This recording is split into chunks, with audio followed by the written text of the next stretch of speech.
Okay, welcome everyone. New gameplay.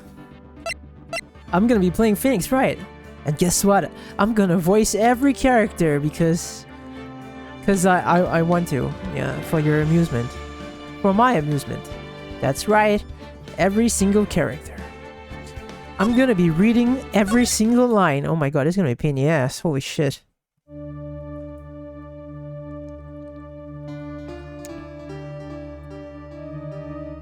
Oh shit, it's already started.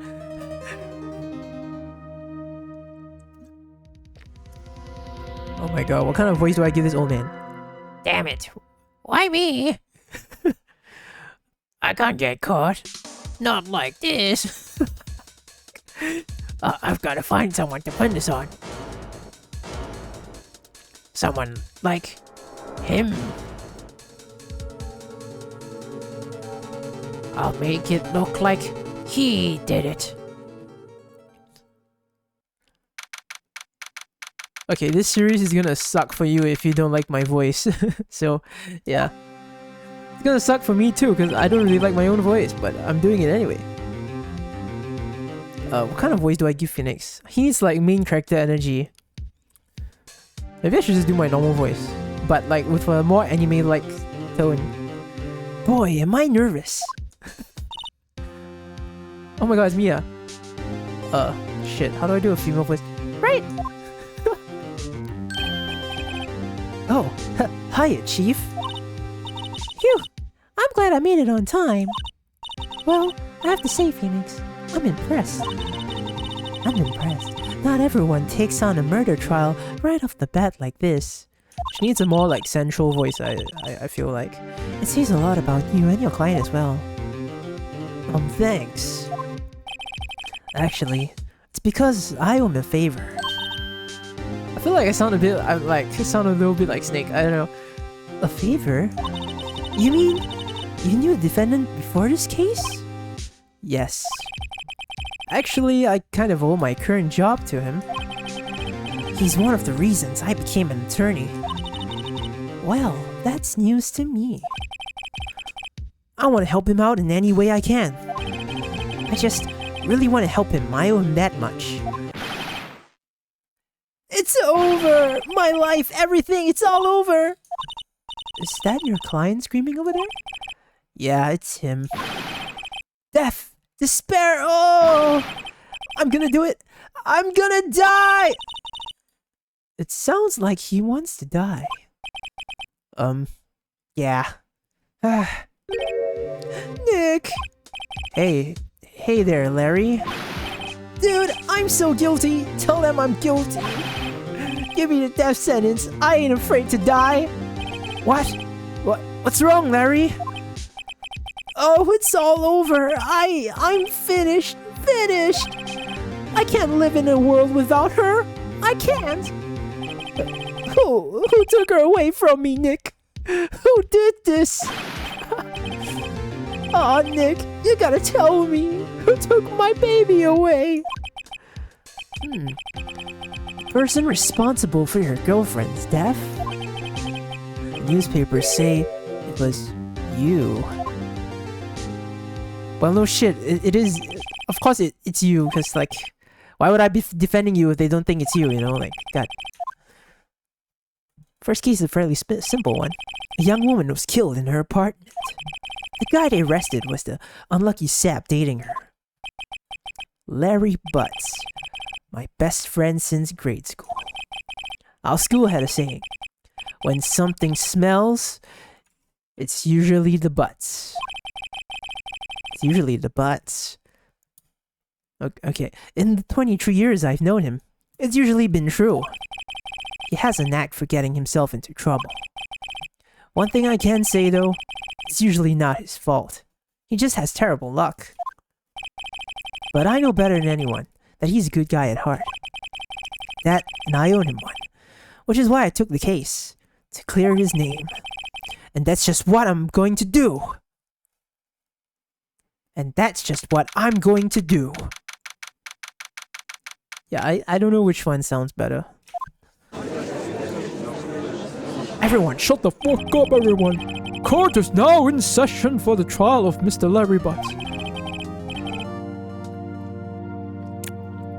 Sorry, I gotta drink some water. This guy's annoying voice, if I recall. The prosecution is ready, Your Honor! Your Honor! Yeah, okay. God damn, that's gonna be a very annoying voice. Scratching my own ears, man. The defense is ready, Your Honor. Oh, Mr. Wright? This is your first trial, is it not? Yes, Your Honor. I'm, a little nervous. Your conduct during this trial will decide the fate of your client. Murder is a serious charge. For your client's sake, I hope you can control your nerves. Thank you, Your Honor.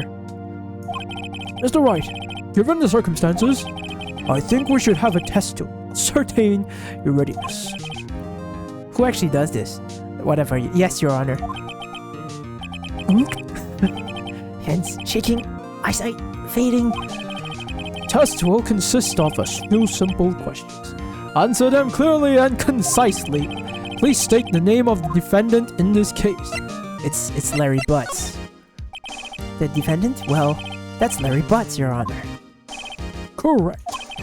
Just keep your wits about you and you'll do fine. Next question. This is a murder trial. Tell me, what's the victim's name? Phew, I know this one. Glad I read. Oh my god, I kind of sound like Sonic. Phew, I know this one. Glad I read the case report cover to cover so many times. It's. Wait. Uh-oh. No way, I forgot. I'm drawing a total blank here. Phoenix, are you absolutely sure you're up to this? You don't even know the victim's name.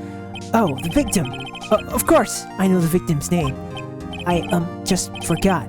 Temporarily. I think I feel a migraine coming.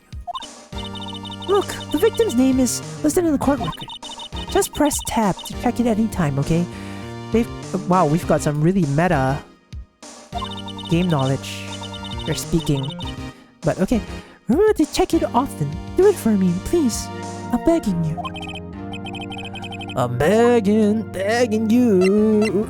Mr. Wright, who is the victim in this case? It's Cindy Stone, I'm pretty sure. I played this game before. Like, only like the first game, I think, and like half of the second one. I did not play the third game at all. Yeah, it's Cindy Stone. The victim's name, Cindy Stone. Correct. Now tell me, what was the cause of death? She died because she was... Oh god, how did she die? Oh god. She... Blunt trauma. Hit with a blunt object. She was struck once by a blunt object. Correct.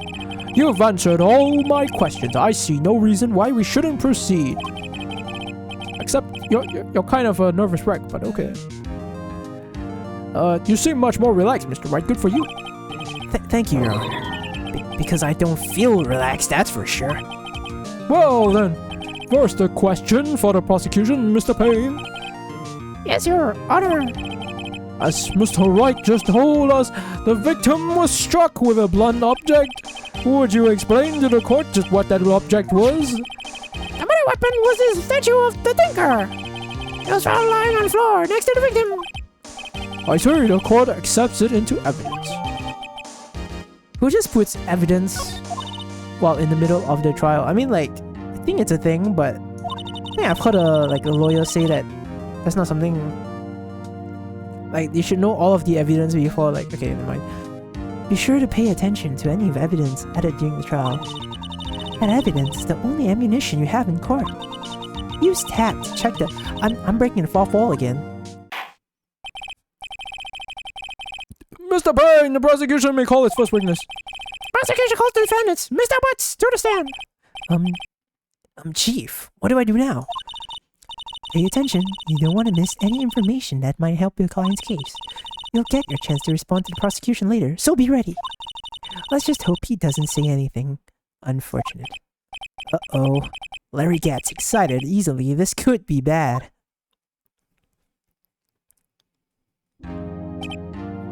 How did I sound like when I spoke as Larry again? I forgot. Mr. Butts, is it not true that the victim had recently dumped you? Hey, watch it, buddy! We were great together. We were Romeo and Juliet, Cleopatra and Mark Anthony. Didn't they all die? I wasn't dumped.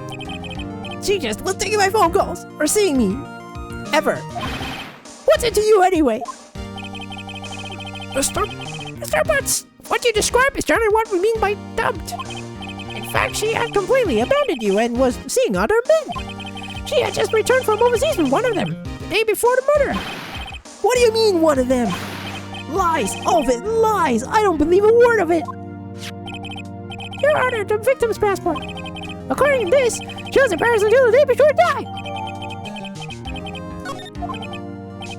Indeed, she appears to have returned the day before the murder. Dude, no way! Victor was a model with a large income. I don't want, like pain is starting to sound like Mickey Mouse to me. Aha! It appears that she had several sugar daddies. Daddies? Sugar? Yes. Older men who gave her money and gifts. She took their money and used it to support her lifestyle. Dude! We can clearly see what kind of woman this Mr. Stone was. I mean, Miss Stone, sorry. Sorry to misgender her. It's 2024. Tell me, Mr. Butts, what do you think of her now? Right. I don't think you want him to answer that question. Put an end to him right now. Put a bullet through him. Here's your gun. It's in the court record. Yeah, Larry has a way of running his mouth in all the wrong directions. Should I? Larry, shut the fuck up. My client had no idea the victim was seeing other men. She's not a cuck. I'm a wait, no, that's not it. The question is irrelevant to this case. Oof. Wince. What sound do you make when you wince? Oh. Oh. Dude, Nick, what do you mean irrelevant? That cheating she-dog. I'm gonna die. I'm just gonna drop dead. Yeah, and when I meet her in the afterlife, I'm going to get to the bottom of this. Let's continue with the trial, shall we? I believe the accused's motive is clear to everyone. Yes, quite. Oh boy, this is not looking good. Next question. You went to the victim's apartment on the day of the murder, did you not? Well, did you or did you not? Well, maybe I did. Maybe I didn't. Uh-oh, he went. What do I do?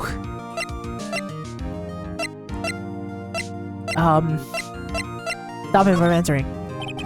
I'll send him a signal. Lie like a dog. Oh, well, see, it's like this. I don't remember. You don't remember? Well then, we'll just have to remind you. I got a bad feeling about this. We have a witness that can prove he did go to the victim's apartment that day. Well, that simplifies the matters. Who's your witness? The man who found the victim's body. Why doesn't the judge know this beforehand? Okay. Just before making the gruesome discovery. He saw the defendant fleeing the scene of crime. Silence, everyone! Shut the hell up! Order! Order in the court! Mr. Payne, the prosecution may call its witness. Yes, Your Honor. This is bad. On the day of the murder, my witness was selling newspapers at the victim's building. Please bring Mr. Frank Sawit to the stand. I hope I don't butcher anyone's name. I'm so sorry in advance.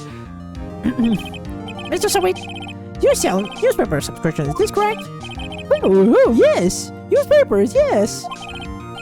I think I gave him a totally different voice in the beginning. I feel like I mixed Payne and Sawit, but you know what, whatever. Mr. Sawit, you may proceed with your testimony. Please tell the court what you saw on the day of murder.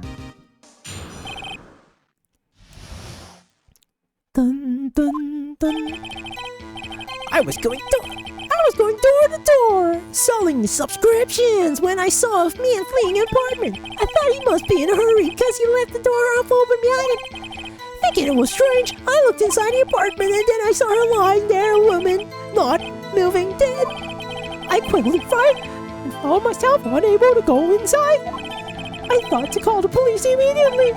However, the phone in her apartment wasn't working. I went to a nearby park and found a public phone. I remember the time exactly. It was 1 p.m. The man who ran him was, without a doubt, the defendant sitting right over there. Right over there. Larry, why didn't you tell the truth? I can't defend you against testimony like that. Incidentally, why wasn't the phone in the victim's apartment working? Your Honor, at the time of the murder, there was a blackout in the building. Aren't phones supposed to work during a blackout? Yes, Your Honor. However, some cordless phones do not function normally. The phone that Mr. Selway used was one of those, Your Honor. I have a record of the blackout for your perusal. No, Mr. Wright. Yes, Your Honor. You may begin your cross-examination. Cross-examination, Your Honor? Alright, this is it. The real deal. What exactly am I supposed to do? How are you even a lawyer? God damn, get out of my office the next time. Once this case is over, get the hell out. Why, you exposed the lies in the testimony the victim just gave. I mean, the witness, victim, what the hell? Lies? Lies? What? He was lying? Your client is innocent, right? Then that witness must have lied in his testimony. Or is your client really guilty? Oh, I prove he's not! You hold the key. It's in the evidence. Prove he's lying, you dumb. Compare the witness's testimony to the evidence at hand. There's bound to be a contradiction in there. First, find contradictions between the court record and the witness's testimony.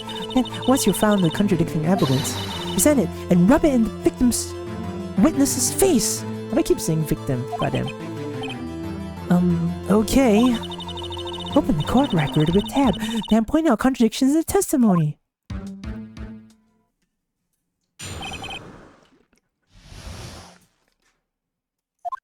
Holy shit, I need a lot of water. Okay, let's press him. Hold it! Isn't a man leaving an apartment a common sight? I find it odd you would take notice of him. I don't know, he just seems strange to me, that's all. Like he was mad, and yet frightened at the same time. Just like a criminal fleeing the first scene of a crime! That seems pretty coincidental, don't you think? Request that the witness refrain from the conjecture. Of course. What the witness means is that the man he saw looked suspicious, so what happened next? I thought he must be in a hurry because he left the door half open behind him. Hold it! Half open, you say? Yes, the door was open halfway, yes. I watched for a moment, but no one came to close the door. That's odd in a big city like this, I thought. I see, and what happened next? Thinking it's strange, I looked inside the apartment. Hold it. What gave you the idea to do that? Well, the door was half open, you see. Isn't it only human to want to peek? We climb mountains because they are there. It's the same thing. Your words have never been spoken. Anyone would look inside. Why did Payne cut him off so quickly? So he looked in the apartment. What happened then? Then I saw her lying there. A woman, not moving, dead. Hold it! Are you sure she was dead? Well, no, I guess I wasn't. But she wasn't moving at all, and there was blood everywhere. Also, who the hell takes a nap in the middle of the room on the floor, you dumb... I guess that would look fatal to anyone. Very well, what happened next? I crawled in fright and found myself unable to go inside. Hold it! So you didn't touch anything in the apartment?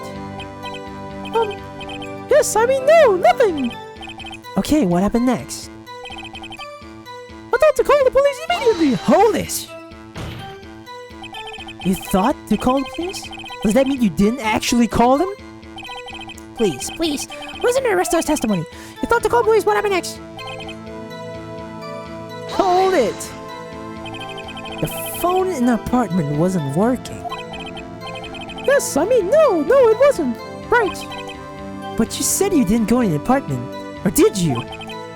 Oh, that? I can explain it. There was a cordless phone on the shelf in the entranceway. I reached inside and tried using that to call.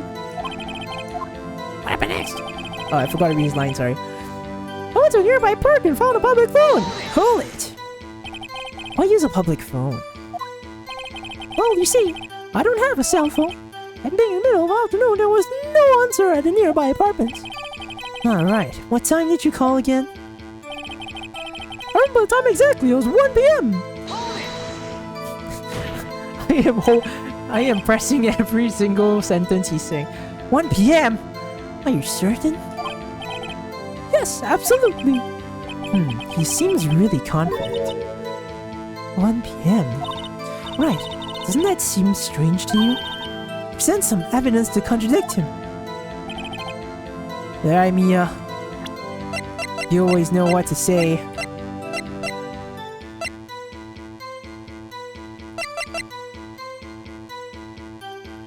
Look at this. The time of death is 4 to 5 p.m. But he said it's 1 p.m. He's a fucking liar. You found the body at 1 p.m. You're sure? Yes, it was 1 p.m. for certain. Well, frankly, that's bullshit. I find that hard to believe. Your statement directly contradicts the autopsy report. The autopsy notes this time of death at some time after 4 p.m. There is no body to find at 1 p.m. How do you explain this 3-hour gap?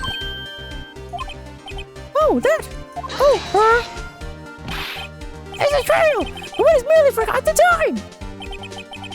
After his testimony, I find that hard to believe.